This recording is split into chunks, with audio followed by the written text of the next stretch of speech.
Tut das gut. Lucia, was machst du?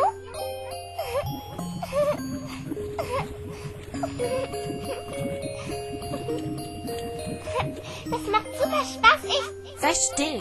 Wenn du schon ein Bad nehmen musst, warum denn eigentlich nicht in deinem eigenen Badezimmer? Sei doch nicht immer so gemein zu mir. Das macht sie doch nur, weil sie zu faul ist, ihr eigenes Badezimmer zu putzen. So, fertig. Ich habe mich schon gewundert, was du gemacht hast, während ich in der Wanne war. Oh, du hast Ringe gemacht. Ach, wie süß. Hier. Hanon, du bist die blaufarbene Mermaid-Prinzessin, deswegen bekommst du den blauen Ring. Als Zeichen der Freundschaft. Oh, ja, danke.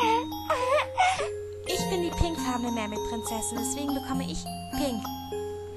Der Ring ist wirklich schön. Und für wem ist der andere? Ja, der ist für Lina. Was? Sie ist so gemein. Du solltest sie am besten ignorieren. Sie wird sich so oder so nicht bei dir bedanken. Ich fürchte, du hast recht.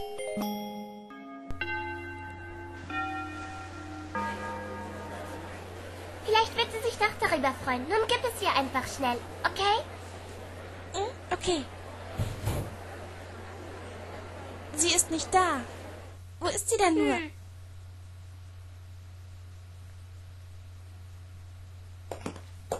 Lina!